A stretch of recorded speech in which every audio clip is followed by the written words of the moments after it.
ഇന്ന് പരിശുദ്ധമായ ഇസ്ലാം കാര്യങ്ങളിൽ പ്രധാനപ്പെട്ട ഒരു വിഷയമാണ് നിസ്കാരം. ആ നിസ്കാരത്തിന്റെ ഗൗരവത്തെ കുറിച്ചാണ് നമ്മുടെ ഖുതുബ ഇന്ന് നമ്മോട് സംസാരിച്ചത്. ആദ്യമായി പറഞ്ഞു ഹാഫിളു അലസ്വലാ, ഓ മുഅ്മിനീങ്ങളെ, ഖുതുബ കേൾക്കുന്ന ആളുകള്, നിസ്കാരത്തിന്റെ കാര്യത്തിൽ നിങ്ങൾ പ്രത്യേകമായ ഒരു സൂക്ഷ്മതയും പ്രത്യേകമായ ഒരു ശ്രദ്ധയും നിങ്ങളുടെ ഭാഗത്തിൽ ഉണ്ടാകണേ. കാരണം നിസ്കാരം എന്നുള്ളത് അത് പരിശുദ്ധമായ ദീനിന്റെ ഒരു അടിത്തറയാണ്, ദീനിന്റെ ഒരു ഫൗണ്ടേഷനാണ്, ദീനിന്റെ പിള്ളറാണ്. നമ്മുടെ വീട് നല്ല രൂപത്തിൽ അത് നിലനിൽക്കണമെങ്കിൽ നമ്മുടെ വീടിന്റെ അടിത്തറ, ആ പായം അത് നല്ല രൂപത്തിലാകണം. നമ്മുടെ ബിൽഡിങ്ങുകൾ അത് നല്ല രൂപത്തിൽ ഇവിടെ നിലനിൽക്കണമെങ്കിൽ അതിന്റെ പില്ലറുകൾ അത് നല്ല രൂപത്തിൽ ഉറപ്പുള്ളതാകണം. എന്നതുപോലെ പരിശുദ്ധ ദീൻ ഇവിടെ നിലനിൽക്കണമെങ്കിൽ അതിന്റെ പിള്ളറാണ് നിസ്കാരം എന്നുള്ളത്, അടിത്തറയാണ്. ആ അടിത്തറ നിങ്ങൾ നല്ല രൂപത്തിൽ അതിനെ സൂക്ഷിക്കുന്ന ആളുകളാകണം. നിസ്കാരം ഒരാൾ നിലനിർത്തിയാൽ ദീനിനെ അവൻ നിലനിർത്തിയതുപോലെയാണ്. നിസ്കാരത്തിന്റെ കാര്യത്തിൽ ഗൗരവമില്ലാതെ അതിനെ സൂക്ഷിക്കാതെ തമ്മാടിയായി ഒരു ഹാഫിലായി നീ ഇവിടെ ജീവിക്കുന്നവനാണോ, നിന്നെ കൊണ്ട് ദീന തന്നെ ഇവിടെ പൊളിഞ്ഞു പോകാൻ അത് കാരണമാകും എന്ന് നമ്മുടെ ഖുതുബ പറഞ്ഞു.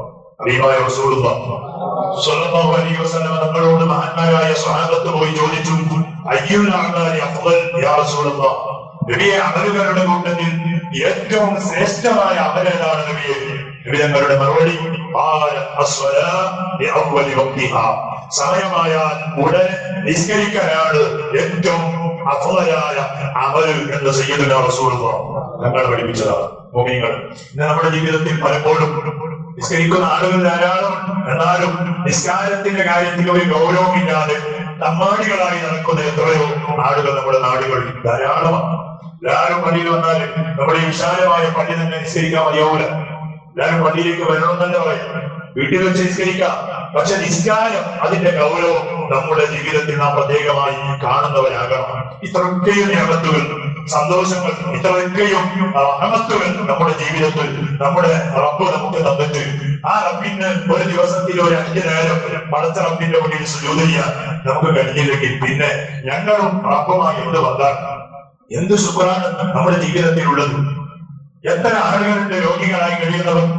എത്ര ആളുകളുണ്ട് ഉമ്മാന്റെ വയറ്റിൽ നിന്ന് വരുമ്പോ തന്നെ നടക്കാൻ കഴിയാതെ, ഇരിക്കാൻ കഴിയാതെ കഷ്ടപ്പെടുന്ന എത്ര ആളുകൾ? അവരുടെ കൂട്ടത്തിൽ നമുക്ക് തന്നെ റാഹത്തും ആഫിയത്തും ആരോഗ്യവും ഒക്കെ നമ്മുടെ കയ്യിൽ അല്ലാഹ് തന്നിട്ട് നമ്മൾ അയച്ചു. എന്നിട്ട് പോലും ആ റബ്ബിന്റെ ശുക്റായി ഒരു നിസ്കാരം നമ്മുടെ ജീവിതത്തിൽ സമർപ്പിക്കാൻ നമുക്ക് കഴിഞ്ഞില്ലെങ്കിൽ പിന്നെ അടിമകളും ഉടമയുമായ എന്ത് ബന്ധമാണ്? ഹബീബായ റസൂലുള്ളാഹി സ്വല്ലല്ലാഹു അലൈഹി വസല്ലം തങ്ങൾ അവിടുത്തെ ജീവിതത്തിൽ ഏറ്റവും പ്രധാനപ്പെട്ട ഒരു അമലായി നമുക്ക് പഠിപ്പിച്ചതല്ലേ നിസ്കാരം.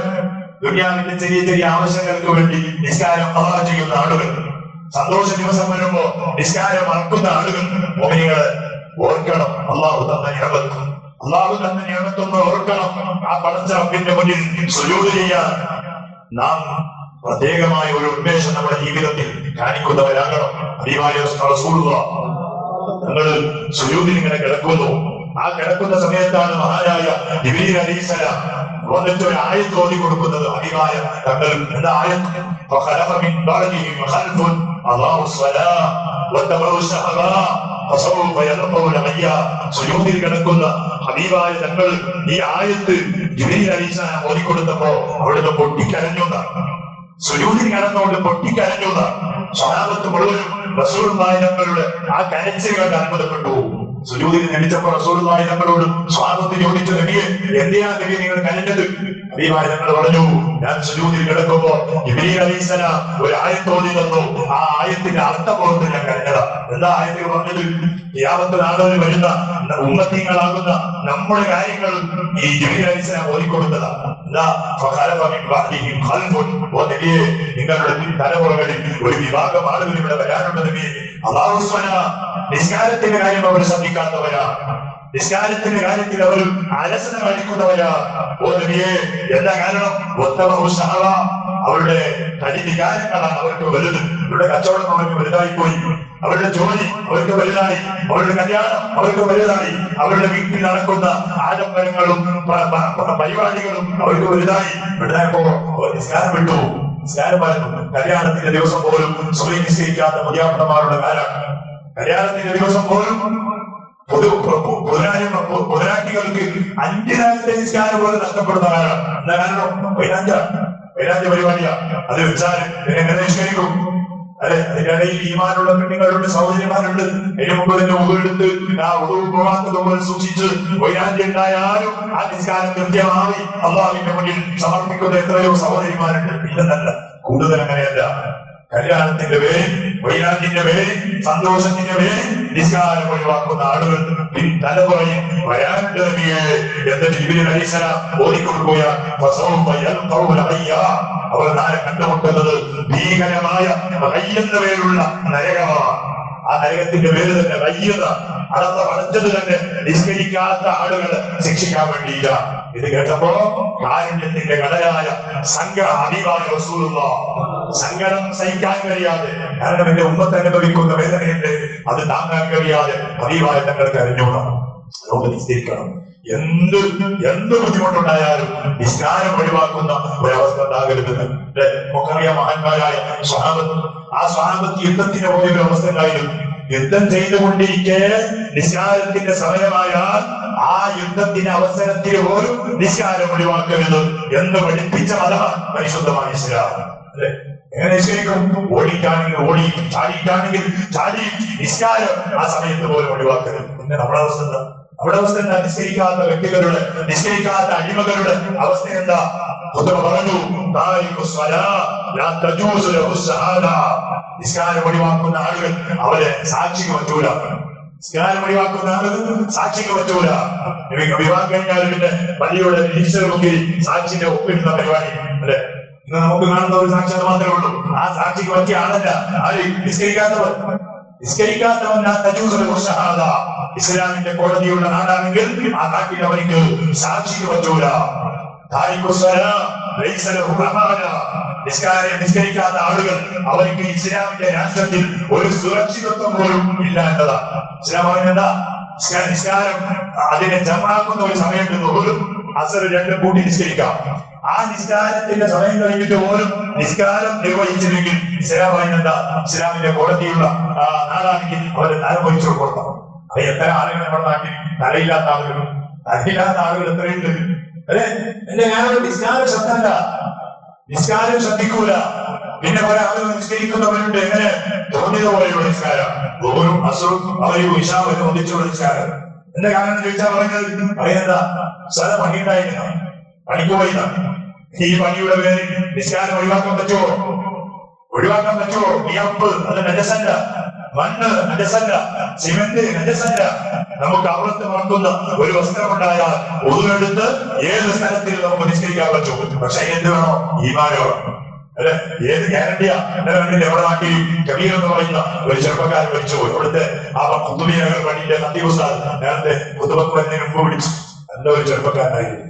സാധുമായി നാട്ടുകാരുമായി എപ്പോഴും പുഞ്ചിരിച്ചുകൊണ്ടേ സംസാരിക്കുന്ന ഒരു ചെറുപ്പക്കാരൻ. സാധാരണ ഇന്നലെ ഉച്ചയ്ക്ക് 1 മണിക്ക് എന്നോട് സംസാരിച്ചു പോയ ചെറുപ്പക്കാരനാണ് 2:30 മണിയാകുമ്പോ വിവരം കിട്ടുന്നത് അപകടത്തിൽ വിട്ട് മരിച്ചുപോയി. അല്ലെ, 1 മണിക്കൂറിന്റെ ചെറുപ്പക്കാരൻ 2:30 മണിയാകുമ്പോ ഈ ലോകത്തോട് ഇവിടെ പറഞ്ഞു. ഒരു രോഗം ഉണ്ടായിരുന്നു ഇല്ല, ഒരു ബുദ്ധിമുട്ടുണ്ടായിരുന്നു ഇല്ല. പിന്നെ അള്ളാഹുവിന്റെ ഇതാണ് മനുഷ്യൻ. ഈ മനുഷ്യനാണ് ഇശാക്ക് വിളിച്ചിട്ട് നിസ്കരിക്കാനാണ് തീരുമാനിക്കുക. എങ്ങനെ മരിച്ചു പോയാലോ? എന്ത് മറുപടി പറയും? ഇതാണ് മനുഷ്യൻ. ഒരു ഗ്യാരണ്ടി ഇല്ലാത്ത മനുഷ്യനാണ്. അതുകൊണ്ടാണ് അഭിപ്രായങ്ങൾ പറഞ്ഞത് സമയമായാൽ പിന്നെ നീട്ടിവെക്കണ്ട, ഉടനെ നിസ്കരിക്കൂ. ഒരുപാട് ഉമ്മമാർക്ക് ഒരു സ്വഭാവം. ഉമ്മമാർ ഒരു സമയം ലാഭിക്കുന്നവരാണ്. എന്താ അവർ ചെയ്യുന്നത്? നിസ്കാരം നിസ്കരിക്കൂല. പിന്നെ ആ നിസ്കാരത്തിന്റെ ഇടയിൽ ഇഷ്ടംപോലെ സമയം ഉണ്ടാവും. എന്നാൽ അയാൾ ഉറങ്ങും. നല്ല ആയിട്ട് അസറിന്റെ വാങ്ങിന്റെ ഒരു 10 മിനിറ്റ് മുമ്പ് അടിച്ചിട്ട് ഒരു നിസ്കാരം ചോദിച്ചാൽ പറഞ്ഞെന്താ? ഓരോ നൃത്തത്തിൽ 2 നിസ്കാരം കിട്ടുന്നല്ലോ, എന്ത് ചെയ്യാൻ? എന്നിട്ട് നിസ്കരിച്ച് സ്ഥലം വിൽക്കുമ്പോ അസറിന്റെ സമയം ആ കൊടുത്തു. അങ്ങനെ അസർ നിസ്കാരം എല്ലാ വീടുകളിൽ നമ്മൾ സഹോദരിമാർ ചെയ്യുന്ന പരിപാടിയാണ്. പാടുണ്ടോ? ഇസ്ലാം അതിനെ പ്രോത്സാഹിപ്പിക്കുന്നുണ്ടോ? ഇല്ല. എന്റെ നമുക്ക് ഉദരത്താൻ കൂലിയില്ലേ? ഉദരത്തിട്ട് ഉദറിന്റെ ശേഷമുള്ള വെറും സുന്നത്ത് നിസ്കാരം നിസ്കരിച്ച ഒരു സ്വഹാബിയുടെ ചരിത്ര മിഅ്റാജിന്റെ രാത്രി ഹബീബായ റസൂലുള്ളാഹ് ഞങ്ങൾ പറഞ്ഞു, എന്താ കാരണം? സ്വർഗത്തിൽ വെച്ച് ആ സ്വാമിയുടെ കാലിന്റെ ശബ്ദം കേൾക്കുന്ന നിങ്ങൾ ചോദിച്ചു, എന്താ നീ ചെയ്തത്? അവരെന്താ ഒതുവെടുത്തിട്ട് രണ്ടരക്കാർ നിസ്കാരം എപ്പോഴും ഞാൻ നിസ്കരിക്കാറുണ്ടായിരുന്നു നൽകിയെന്ന. അപ്പൊ അങ്ങനെയുള്ള ആ ഉറുവിൽ ആമിക്കാൻ വേണ്ടിയിട്ട് അസുറും അസുറും ഒന്നിച്ച് നിസ്കരിക്കുന്ന ഒരുപാട് ഉമ്മമാർ ഒരിക്കലും പാടില്ല. അള്ളാഹുവിനോട് ചെയ്യുന്ന ഏറ്റവും വലിയ ഒരു അശ്രദ്ധയ. അതുകൊണ്ട് നിസ്കാരത്തിന്റെ കാര്യം നാം ശ്രദ്ധിക്കുന്നവരാകണം. ഇത് പറഞ്ഞു, നിസ്കരിക്കാത്ത മനുഷ്യൻ അവന്റെ മരണമാസന്നമായാൽ നിസ്കരിക്കാത്തവനാണോ നിന്റെ അവസ്ഥ വല്ലാത്ത ഗൗരവമായ അവസ്ഥയായിരിക്കും. മരണത്തിന്റെ വേദന, സക്കറാത്തിന്റെ വേദന വല്ലാത്ത കഠിനമായ അവസ്ഥയായിരിക്കും. ആർക്ക്? നിസ്കരിക്കാത്ത മനുഷ്യൻ. അല്ലെ, പല ആളുകൾ മയ്യത്ത് നോക്കിയിട്ട് വന്നിട്ട് പറയുന്ന ഒരവസ്ഥയിട്ട് എന്തൊരു മയ്യത്താണ്, എന്തൊരു മുഖമാണ്. മയ്യത്ത് നോക്കുമ്പോ തന്നെ പേടിയാണ്. മയ്യത്ത് നോക്കുമ്പോ തന്നെ മയ്യത്തിന്റെ മുഖമാകെ കറുത്ത് നിൽക്കുകയാണ്. എന്തേ ആളുകൾ കേൾക്കുമ്പോ പറയുന്നത്? സ്വീകാത്തവനായിരുന്നു. സ്നാനത്തിന്റെ കാര്യം ഗൗരവമായി കണക്കിലെടുത്തില്ലെങ്കിൽ മരിക്കുന്ന സമയത്ത് വല്ലാത്ത വേദനയും കഷ്ടപ്പാടും നാം അനുഭവിക്കേണ്ടി വരും. അതുകൊണ്ട് മോഹിനിങ്ങള് അത് എന്റെ കാര്യത്തിൽ കൂടുതലായി പറയേണ്ട ആവശ്യം അവനവൻ തന്നെ അവന്റെ ആ ന്യാപത്വം സന്തോഷവും ഇങ്ങനെ ഓർത്താൽ നിസ്കരിക്കാതിരിക്കാൻ ഒരിക്കലും പറ്റൂല. ഇനി ഇന്നത്തെ കാലം നിരീശ്വരവാദികൾ കൂടി വരുന്ന കാലം, മതമില്ലാത്ത കാലം. ചെറുപ്പക്കാരൊക്കെയും നിരീശ്വരവാദത്തിലേക്ക് എന്റെ ഫുള്ള് ഫ്രീ ആയില്ലേ? റബ്ബുണ്ടായാലല്ലേ, ഒരു മതമുണ്ടായാലല്ലേ, ഒരു കിതാബുണ്ടായാലല്ലേ അത് പാടുണ്ട്, അത് ചെയ്യാം, ഇത് പാടില്ല എന്നൊക്കെ. മതം തന്നെ ഇല്ലെങ്കിലോ, ഒരു ഖുർആൻ തന്നെ ഇല്ലെങ്കിലോ, റസൂൽ തന്നെ ഇല്ലെങ്കിലോ എന്തും ചെയ്യാം. അങ്ങനെയുള്ള ഒരു അവസ്ഥയിലേക്കാണ്, ചുറ്റുപാടിലേക്കാണ് നമ്മുടെ സമുദായം പോയിക്കൊണ്ടിരിക്കുക. എത്ര വാദ പറഞ്ഞിട്ടും എത്ര പുതുമന്റെ പരിഭാഷ നടത്തിയിട്ട് കാര്യമില്ല. ഖിയാമത്ത് നാളാകുമ്പോ ഹബീബായ റസൂലുള്ളാഹി തങ്ങൾ പറഞ്ഞത്,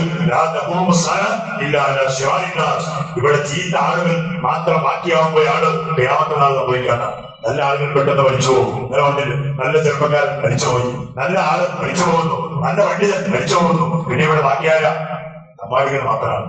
അങ്ങനെയുള്ള ഒരു കാലത്തിലാണ് ഖിയാമത്ത് നാൾ ഇവിടെ സംജാതമാവുക. അല്ലാഹു നമുക്ക് ഈമാൻ തരട്ടെ. നമുക്ക് അല്ലാഹു തന്ന നിഅമത്തുകൾക്ക് പകരം പടച്ചറബിനെ ഓർത്ത് ആ റബ്ബിന് വേണ്ടി സമർപ്പിക്കേണ്ട സുജൂദുകളും നിസ്കാരങ്ങളും അമലുകളും പ്രവർത്തനങ്ങളും കൃത്യമായി നിർവഹിക്കാൻ പടച്ചറബ് നമുക്ക് തൗഫീഖ് നൽകട്ടെ. കഴിഞ്ഞ ദിവസം മരിച്ചുപോയ നമ്മുടെ അബ്ദുൽ കബീർ എന്ന് പറയുന്ന ചെറുപ്പക്കാരൻ, ഉള്ളാളത്തിൽ നമ്മുടെ കൂട്ടുകാരൻ മൻസൂർ എന്ന് പറയുന്ന ഒരു ചെറുപ്പക്കാരൻ മരിച്ചുപോയി. ക്യാൻസറാണ് രോഗം. ചെറിയ മക്കൾ, കബീറിന്റെ 2 മക്കളുണ്ടെന്നാ പറഞ്ഞത്. ആ ഉള്ളാളത്തിൽ മരിച്ചുപോയ ചെറുപ്പക്കാരനും ചെറിയ മക്കളാണ്. അല്ലാഹു കുടുംബത്തിന് സമാധാനം നൽകുക, സുഖം നൽകുക. അതുപോലെയുള്ള പെടുന്നരിയുള്ള മരണങ്ങൾ, മാരകമായ രോഗങ്ങൾ പിടിപെട്ടുള്ള മരണങ്ങൾ, ആ മരണങ്ങളിൽ നിന്ന് നമുക്കൊരു സലാമത്ത് നൽകണമുണ്ട്. നമ്മുടെ നാട്ടുകാരനായ സർഫറാജ് എന്ന് പറയുന്ന ഒരു ചെറുപ്പക്കാരൻ, അവരെല്ലാവരും ഹോസ്പിറ്റലിലാണ്. പടച്ചോനെ ആഫിയത്ത് നൽകുക, ആരോഗ്യം നൽകുക. ശാരീരികമായി എന്ത് ബുദ്ധിമുട്ടുകൾ, അസ്വസ്ഥതകൾ ശരീരത്തിലുണ്ടെങ്കിലും അത് മുഴുവനും നീ മാറ്റിക്കൊടുക്കണമുണ്ട്. ശിവ നൽകണമുണ്ട്. سيدنا محمد صلى الله عليه وسلم إلى حضرة حبيبنا وسيدنا المصطفى محمد صلى الله عليه وسلم. الفاتحة. بسم الله الرحمن الرحيم. الحمد لله رب العالمين.